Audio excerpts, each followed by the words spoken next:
Welcome everybody to our Facebook Live. Today is September 1st, and that means we are 30 days out from the end of the 2020 census. It's been a long journey for our community and really for every community across the country.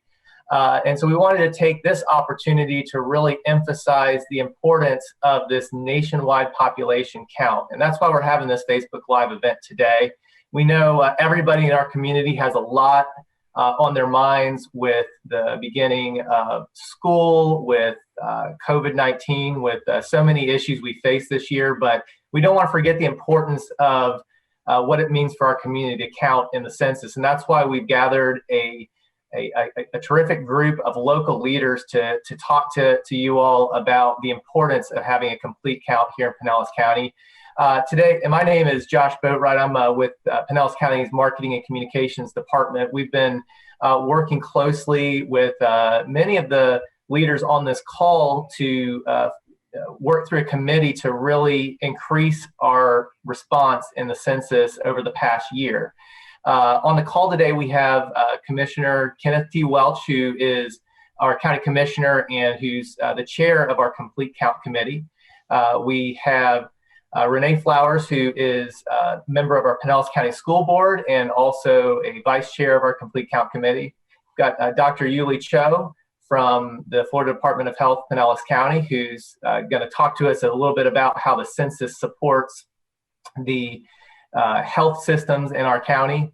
We have Whit Blanton from Fort Pinellas, our transportation and long-range planning organization for the county. And we have Jacqueline Boland from our Hispanic Outreach Center in Pinellas County, also a very active member of our committee.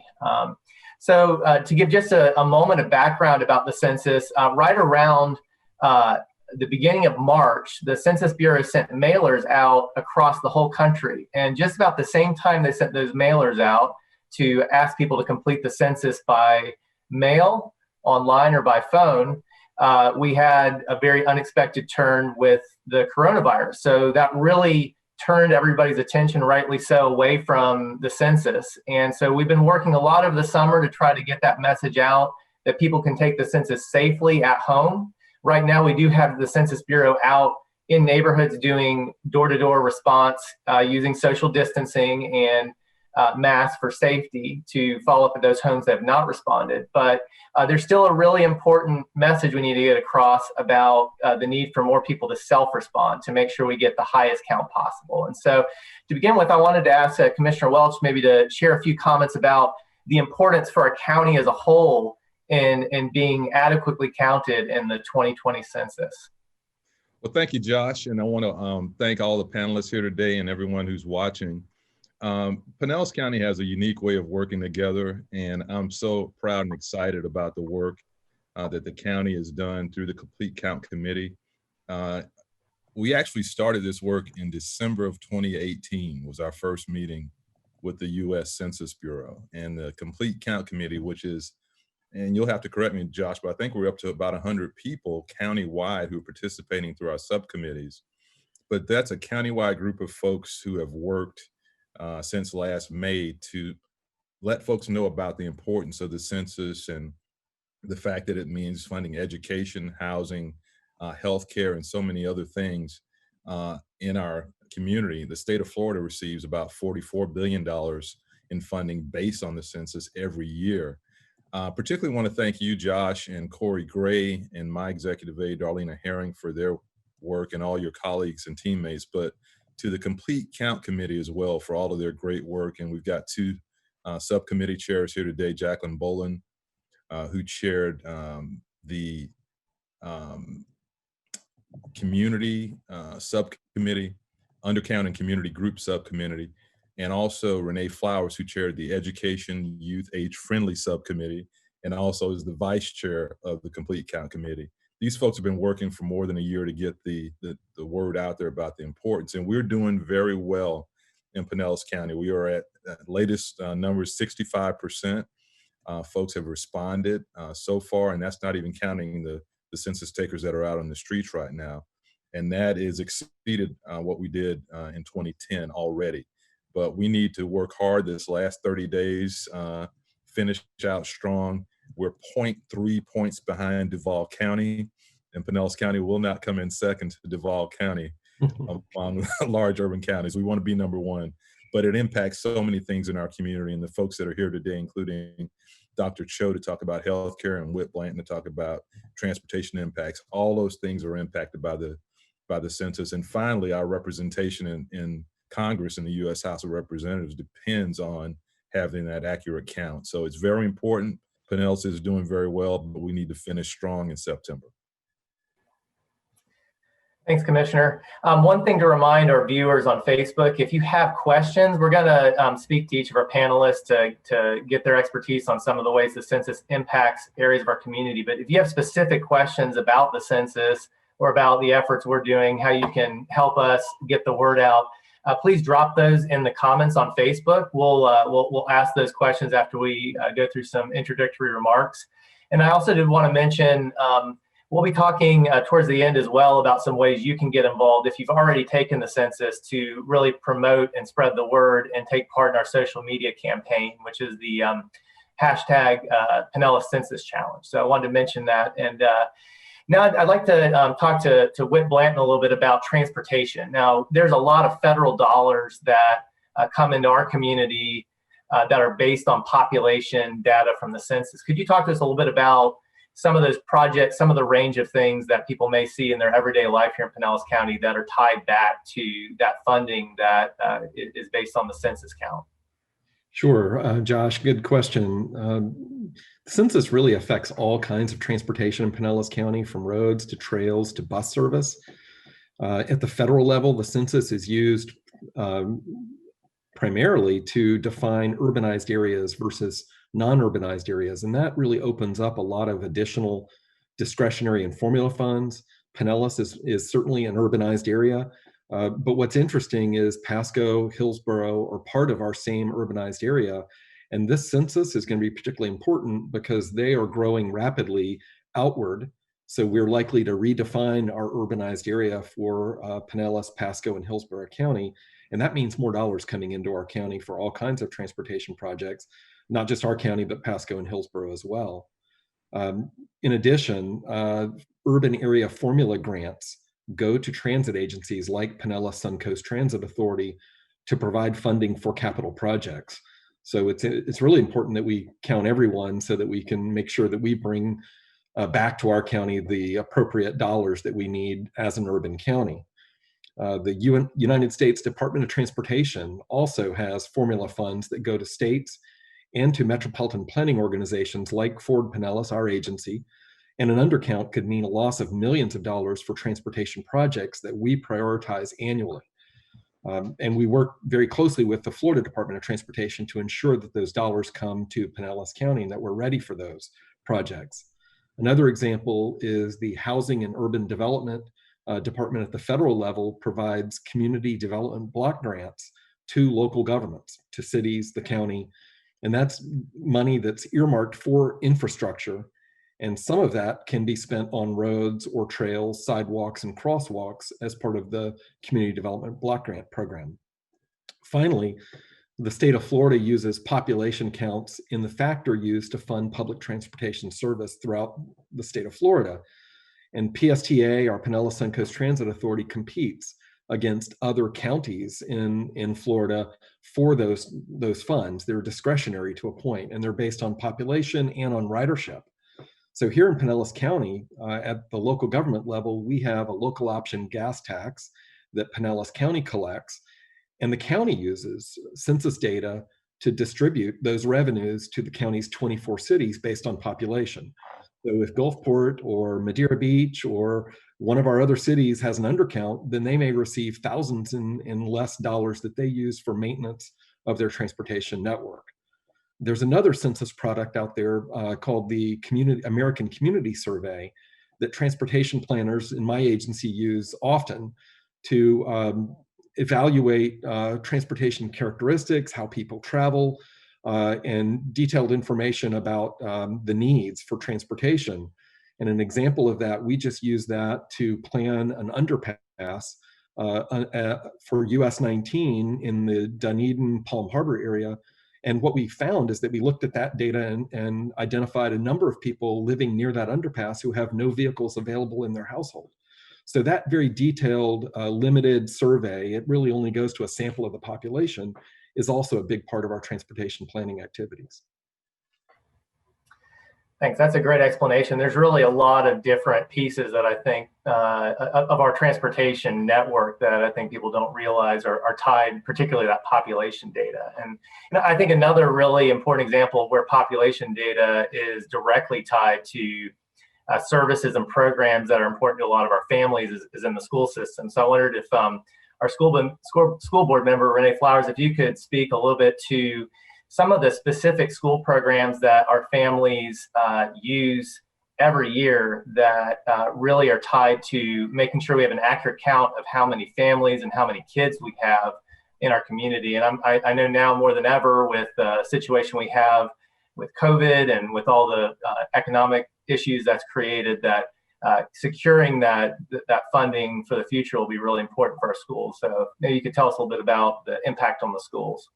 Well, definitely when you look at our food and nutrition program within Pinellas County Schools, which is critical, we know that some students may not have all of the nourishment that they need when they're at home. And so that breakfast meal and that lunch meal, and if they attend after school tutorial services, either through our club or the Y, they're receiving that good nutritional meal while they're with us.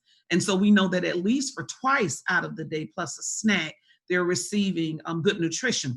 In addition, we have, of course, our mental health services and our homeless services entitled HEAT program, which are essential because there are a number of families who are homeless. And we have to remember that homeless doesn't mean that you're living without a roof over your head. Homeless means if you're living with a friend. Homeless means if you're living in your car. Homeless means if you're living in a hotel. And we know that not one of those venues are conducive to a positive learning environment for our children, for our scholars. Also, when you look at even our Title I funding programs, the funding that comes from the federal government down to the state level as a result of those dollars to help some of our most struggling students and to provide those teachers with the apparatuses that they need in the classroom to give our students that additional boost. Last but certainly not least is the medical services. And I see my good friend, Dr. Yuli Cho on here. But you know, we don't often think about if a person has a dental issue that affects their health. I'm sure Dr. Cho will chime in and say it does, because you can have cavities, you can have other periodontal issues that become greater medical issues when they're not taken care of in the body.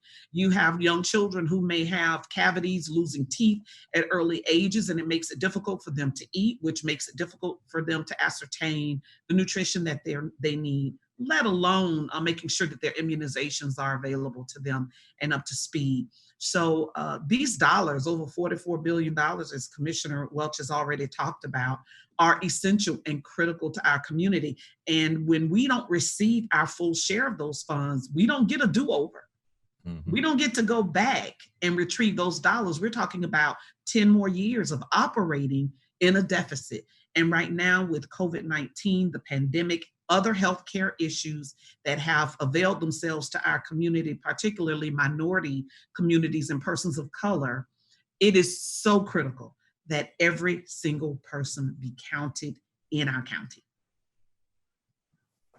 Those are some great words, and particularly that issue of the fact that the census is a 10-year count. I think that gets lost on the fact that, you know, there's one shot at this every 10 years to get as strong of a population count as possible, and that's going to determine political representation and funding for another 10 years, all the way till we get to 2030.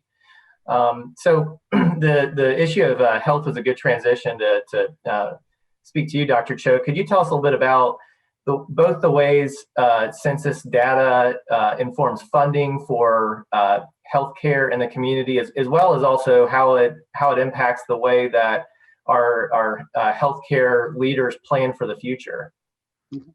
I'll be happy to. And similar to education that Renee mentioned and transportation that Wint mentioned, a lot of the funding allocation is based on population. So again, going back to our fair share.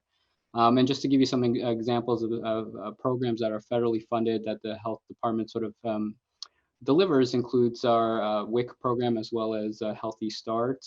Their funding are based on that methodology. And think about the downstream ramifications, the impact on infant mortality, on children's health, and what would it look like if we had a reduction of those types of services. And just to give you some national context as it pertains to health, after the 2010 census, the US Health and Human Services Department received $31 billion for Medicaid medical assistance programs, $71 billion for supplemental nutrition for individuals and families. They also received $1.5 trillion in federal funds for Medicare, Medicaid, WIC, and our federally qualified centers, such as the Community Health Centers of Pinellas here in Pinellas, Centers of Pinellas. So just imagine not having some of those programs or not having enough funding to support those programs. Additionally, hospitals, insurance companies, disability determinants, so many other components of our healthcare system is really based and really depends on census data as well as other data points to really work to get that funding for Pinellas. As Renee mentioned, Medicaid, and keep in mind what it pays for. It's a safety net for pediatrics, for pregnant women, for dental care for the kids. And a lifetime of dental health for our children is worth a few minutes just to take that census in my mind. From a population health standpoint, we value the assessment piece of it, and it really all starts with the data. We want to get a clear picture as to the needs of our community, where to prioritize our limited resources, where the health gaps are, and then examine some of the health disparities, as some of our communities of colors are disproportionately impacted due to cancers, due to chronic health conditions.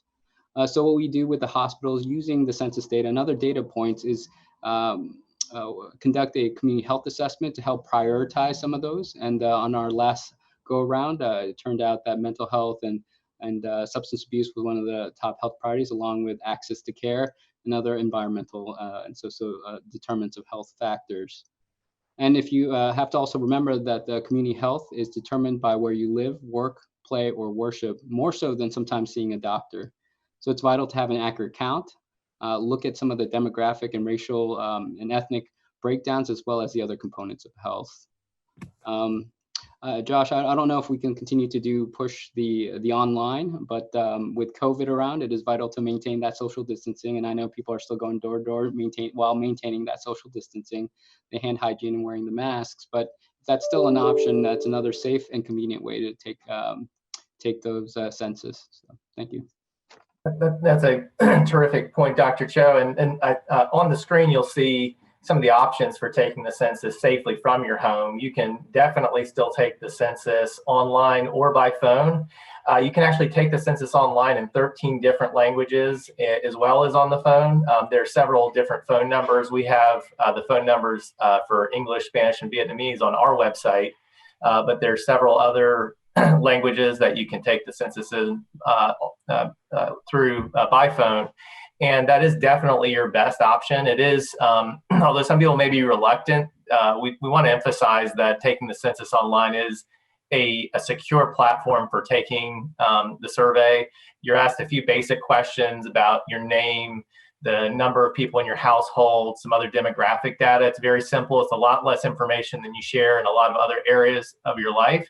And it is in the Constitution that this is done every 10 years, really to make sure that everybody's getting fair representation. So just wanted to make that reminder that if you're watching this right now, you can absolutely take action and go ahead and take it online. And that will save you a visit from census takers at your door. And if you do see census takers at your door, they are going to be very mindful of the social distancing and wearing masks and being very careful with the way they do that. But we certainly encourage everybody to go ahead and take the census online now if you haven't already. So I wanted to touch on one more point before we start taking some questions. I wanted to get some perspective from Jacqueline Boland from the Hispanic Outreach Center, particularly about community programs that maybe support some of our underserved residents in Pinellas County that are directly tied to the census. And maybe you could also talk a little bit about some of the outreach efforts that you and your team have been doing to try to make sure we reach everybody in those communities with the importance of taking the census. Absolutely. And definitely the complete count is important for all of us, especially as you mentioned, those in our community who are often missed or vulnerable or underrepresented, such as seniors or those experiencing homelessness, living with disabilities, or as Ms. Flowers said, people of color. And it's important to think that of our community, not just as your neighborhood or immediately where you live, but a community can also be people who are like you, that live around the county as well. So it's important to think if you're a student, you're a group of community of students. So we talk about community, it's a little bit more than just your physical location as well. And there are many programs, as you said, Josh, that provide essential services to families in our community that are funded by federal dollars based on the census. And one of them I know Dr. Cho mentioned as well, which is SNAP. And that is really the second largest federal program tied to census statistics. And definitely while it has the health benefits, you know, really reducing food insecurity and overall health and well-being for families, there's also an economic benefit to it as well in our community. When people spend and get their benefit, they go to local grocery stores and markets. And studies have shown that every dollar in SNAP generates about $1.80 in economic activity here in Pinellas County. So that's important too, that the more people that take advantage of that, the money is going right back here to us in Pinellas. And especially now we're seeing, because of the COVID pandemic, an increase in the number of people taking advantage of services such as SNAP. And the Florida Department of Children and Families said it saw an increase 67% in the number of SNAP applications in March after schools had closed. So it really goes to show this pandemic has highlighted a lot of the need for programs like this. And we also know that there is a housing shortage in Pinellas County. We have a housing crisis, and absolutely housing insecurity has broader impacts on the entire neighborhood. Quality, stable, affordable housing is a foundation for health and economic security. And census data is really used to designate facilities for people with disabilities or who are elderly, or produce or fair market rents and eligible areas for housing assistance. And even more, there are, as my colleague Whit mentioned, the community development block grants, which are used for housing, but there's also a side of that that goes to public and social services. For example, working with food banks or youth programs like the Hispanic Outreach Center. One of our youth programs is funded by CDBG dollars here in Pinellas County. And that helps over 30 Hispanic families with children make sure that their students get into college, that their first generation students go to college. And that's vital to our community to continue to have programs like that. And even more, especially now, you know, we're Floridians, but we're really in hurricane season. And part of census data also does fund response to emergencies, you know, speeding emergency services to households, or when a crisis hits like a hurricane, how many people will be in need in a certain area. So for rescue efforts. So all of that is so important. And even on top of these programs that are directly funded by the census, nonprofits, of which we have thousands here in Pinellas County, like the Hispanic Outreach Center and the Neighborhood Family Centers, rely on census data to determine the need for programs and services. And we use that data for grant proposals to get funding for these programs and services for the vulnerable, for immigrants, for refugees, for single parents, and not just nonprofits, but businesses use data, the census data, to choose where they're going to put their headquarters, to create jobs. And they also, bigger corporations have a corporate social responsibility. So that means that they either donate resources, money, and or volunteer in the community as well. So even with all these great programs, there are still barriers, many barriers and concerns that people have when it comes to taking the census. And as you mentioned, Josh, that's a lot of what the subcommittee and has been working on to really reduce these barriers for people in our community, because we know that there are many. The first one is really when it comes to the trust and confidentiality of their information. So the census by law has to protect your information. Your individual records are held for 72 years confidentially, and every Census Bureau employee actually takes an oath to protect your personal information for life, or they face a fee or a prison sentence if they violate that. And even more, I know with families that maybe have a distrust of the government, they don't know how that information that they give to the census is going to be used, or as they may think, used against them. And with this as well, under Title 13 by the US Code, the Census Bureau cannot release any identifiable information about individuals or households to law enforcement agencies, such as police officers or immigration. And that's really important as well. Just because you fill out the census, you will not be arrested or you will not be deported because of that information. And there is no question on the census that asks about your immigration status. So those are really important part of the messaging that we've been getting out there, and getting out there in multiple languages. And so it is important to mention, as you said, Josh, that the census is available not just in English, in Spanish and Vietnamese, but also 13 languages in total. And there are options. As Dr. Cho said, you might not necessarily want to go out of your house and remain, practicing social distancing. So it's your choice how you want to respond to the census, online, by mail, or by phone. And really, we're helping and going out as much as we can, especially in the month of September, to areas where we know we have a large amount of Hispanic families, that we can talk to them and really share with them what is the census, why it's important, and help them to complete it. So that's really our effort for this month. The last 30 days, as you said, is really our push, and helping people, because not everyone has internet as well, or has tablets or phones that they feel comfortable doing it on. So we're doing as much as we can to help them to complete their census. So even with all these barriers, I know they are there, but we must reach everyone. So regardless of your race, your ethnicity, your language, your gender, the census helps diverse communities like ours, like Pinellas County, plan for our future, so we don't miss out for the next 10 years. Absolutely. Thank you so much. Yep, and you've highlighted some important points that we want to make sure everybody today understands, and that hits home. Which I think the biggest message we want to get across is that it might take you 10 or 20 minutes to fill out the census, but it'll have 10 years worth of impact here in this community, just answering a few very simple questions. There was an article published in the Tampa Bay Times a few weeks ago that calculated that Florida as a state lost about $20 billion due to an undercount in 2010. And it put the value of each response at around $950. So, each person taking the census is another $950 in funding going back to the community. And sometimes it's been lost, I think, in some of the messaging people have heard, but also your political representation as a community. That was the main purpose of the census being established in the Constitution, is making sure that the states have correct representation, particularly in the House of Representatives, but it's also used to decide a lot of other political boundaries and representation questions. So, you'll hear a lot about the importance of getting out the vote, but we're also saying get out the count, because that's going to be critical to the bigger picture of representation.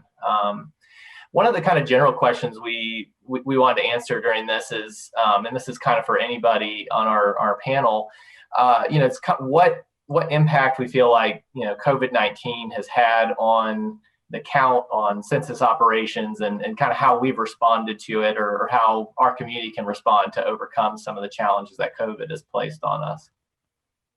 Well, I'll jump in and start. And I think one of the reasons that we're so successful to date and we've exceeded the 2010 response rate is because we had folks like Jacqueline and Renee. I mean, you just listen to them and how passionate they are about it, and just add about another 100 people like that around the county. And so we got out early and started talking about the fact this will be a different census, that online would be the preferred response, working with libraries, business groups, chambers, making sure there was access. Cities opened up, rec centers and community centers to have online access. We kind of got ahead of that curve early. And I think that's why we've got the 65% response so far. And I think still to this date, as Dr. Cho talked about, we still want folks to know they can respond online. They can go to a library, they can go to a community center and still respond safely online. And as Jacqueline said, there's also the element of putting folks at ease, knowing that their data, their information is secure. It can't be shared with other agencies on an individual basis by law, and just getting past some of those fears of what is a new process. And so we were facing that digital approach even before COVID, and COVID came, but we were all, the prep work we did for this digital census kind of prepped us for that. So we're in much better shape than we would have been otherwise. Great. Another question we got actually on Facebook, it was I've noticed that there's been increased news coverage about this issue lately, and the question was whether there's been any talk of the census deadline being extended. And as some background, it actually, a couple of weeks ago, they announced it would be shortened. It was going to go to October 31st, and now it's going to be ending on September 30th. I certainly have not heard anything beyond that to the contrary. I don't know if anybody else on this panel has, but I think that's really underscored for us the urgency, that September 30th deadline, the urgency of getting this message out now, and one of the reasons we're doing this 30-day challenge. Absolutely. And I love Jacqueline's background. Number one, the arrows positioned perfectly, but also the 2020 census finisher. That's what we've got to be, finishers for this last 30 days. And you're right, Josh, it was moved up from October 31st to September 30th. So it was shortened slightly by the feds.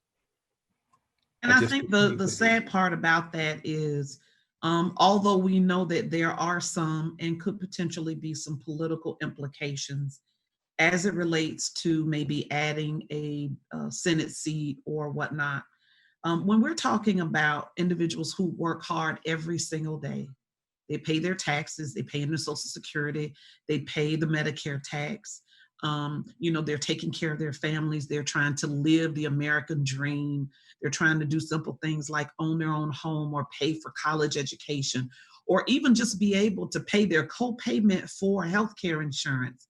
I think it is a shame that we are, and when I say we, I mean that in the broadest sense, that we are now utilizing the deadline for the census as a political tool. We know that people are afraid. We know that we have seniors in our community who certainly fit into the category of being most at risk. And so they are hesitant about going to the door. And then we know that we have a number of people who don't have access to technology. And because of COVID-19, we've either closed some facilities or limited access to those facilities. And so it has made our work that much harder, which is why I'm so impressed with what we've been able to accomplish despite those obstacles. Mm-hmm. So our county residents have a lot to be proud of. Commissioner Welch, as our leader in this protocol, Josh, you and everyone else, I really appreciate all that you've done, because despite the difficulty, we've been able to deliver a number of people who have completed the census.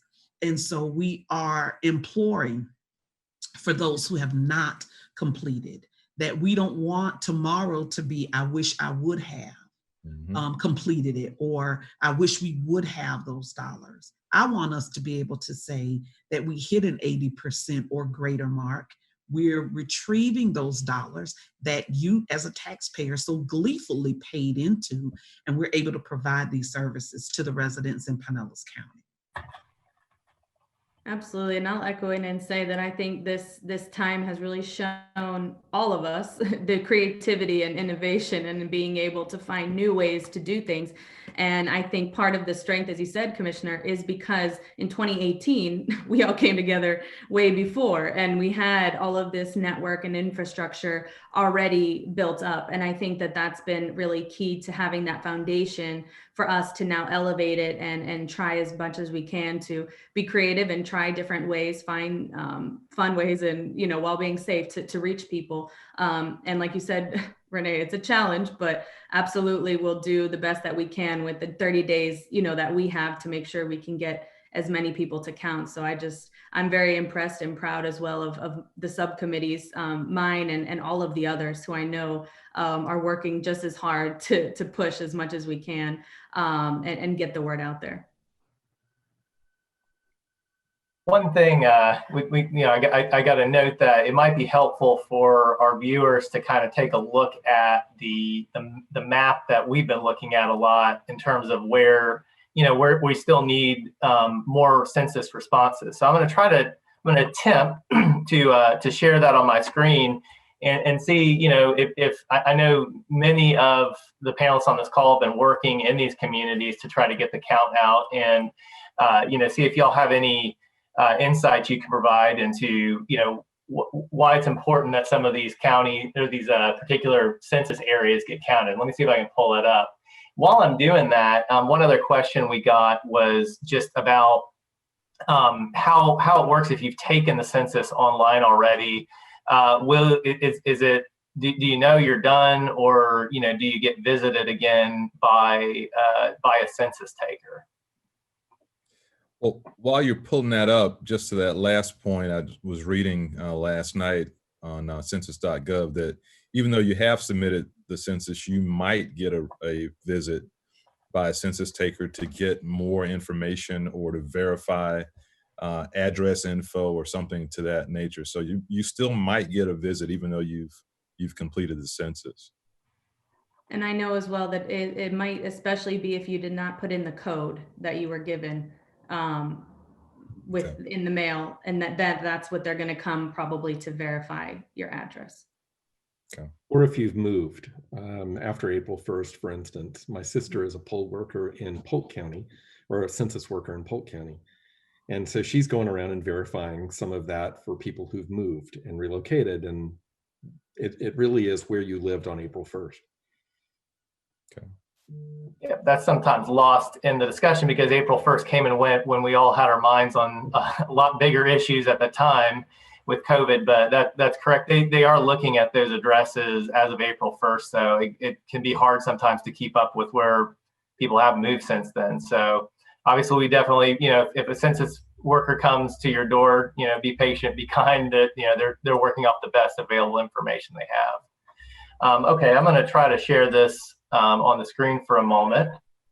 So this is our self-response map as of right now, and you can see on it we've got the darker colored sections of the map are the sections that have the highest response rates, and the lighter sections that are kind of more in the orange and yellow are still lagging. And we can see that a few of the communities along the beaches have had a little bit of a low response rate, and from what we've heard from them, some of the reason for that is simply that you have a lot of seasonal residents there who maybe in past times have been at their second home when the census letter reached their second residence, but a lot of them were not there because of COVID. One side note, we are letting people know if you do own a second home, the Census Bureau asks that you actually go on there and mark it as 0 residents for that address. And that helps them know they don't need to follow up with that residence. So that's important for the beach communities. But and I'm assuming, can everybody see the map on our call right now? Yes. So Jacqueline, I know, can you tell me, Jacqueline, a little bit about some of the places you all are focused right now and trying to, maybe particularly help people who might have barriers to participation, maybe the technology access issues or other issues like that? Sure. We have offices in Clearwater, downtown Clearwater, and we're focusing more on areas kind of down Gulf to Bay, kind of straight across the middle of Pinellas in that area. So if you kind of zoom in, there's some light blue areas there that they're not quite yellow or light, but they're light blue.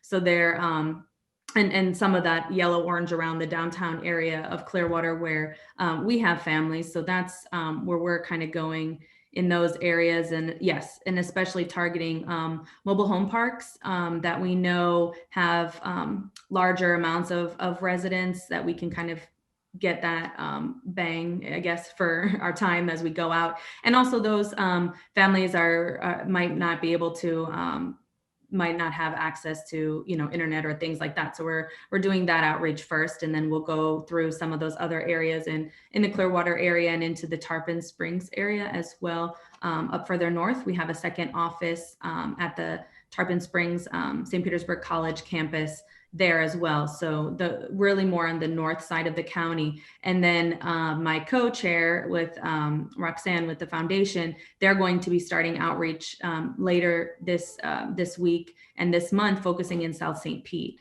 So they're going to have their street team out there doing that. So we've kind of split it up north and south. So we're trying to get and focus on those areas that are yellow, light blue in the south and in the north of the county. And if anyone is interested and or would like to volunteer, who doesn't mind going out, please let me know. We're looking for volunteers if you're interested. So you could send us a message on Facebook as well if you're listening and you're interested in helping to participate. And that kind of leads into a related question that I'd like to ask to our panelists of, if I'm on Nextdoor or I'm going to my, talking to folks in my church or in my community group, what should I say to my neighbors to really motivate them to take the census or kind of spread the word? Any kind of just short and sweet message that I can give to a neighbor to really make sure they see the importance, because it's easy to kind of pass this by as either something you don't want to fool with or something that's not as relevant to your life. Well, one thing I would say is it's an investment for your children and grandchildren. These investments are going to pay long-term dividends, and if we don't respond, then Pasco County or some county in Nevada is going to respond. So it's really about making an investment, not just for today, but for generations to come. And most folks can relate to that.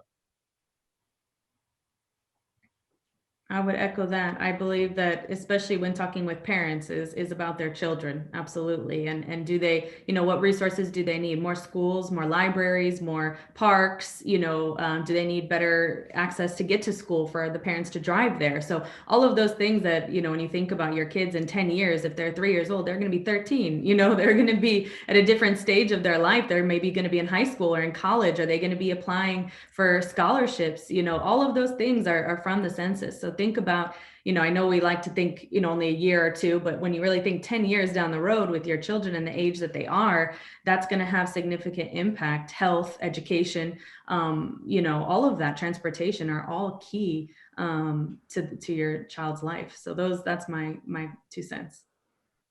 And I think just, sometimes just asking that person, what are the top 3 things that if you could make a change, if you could enhance, what are those top 3 things? And I guarantee you that if not all 3, at least 2 will focus in on areas where the census is viable.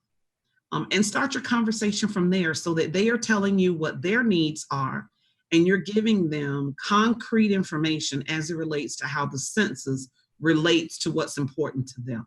Sometimes we don't get involved unless we can see ourselves in the issue and the solution. And so by doing that, you're providing that person with an opportunity to share their issue, and then you're showing them what the solution to the issue is, which is to complete the census. I love that. I'll also add, and again, I wasn't part of this committee, and I have to commend this group for really getting it out there.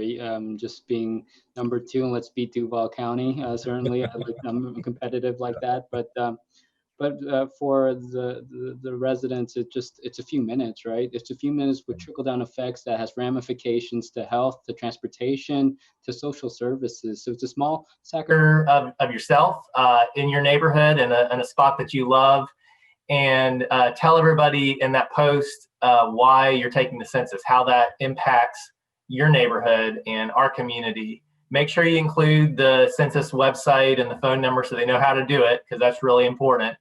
And we're going to put that some information about that campaign in the Facebook comments. You can also just download one of those profile frames if you want and put it around your profile picture. Just make sure you use the hashtag Pinellas Census Challenge. It'll help us promote some of those posts. We want to spread the love, as it were, about the census through Pinellas County's social media accounts. But that makes a big difference. Get on Nextdoor, get on Facebook, Twitter, Instagram, call up a friend and neighbor. You've got a few more weeks to do it, but we have 30 days, and that's plenty of time to make a big final strong finish. I want to thank all of our panelists for joining us today for this Facebook Live, and just want to encourage everybody to watch, to go out there and make Pinellas count in the next 30 days.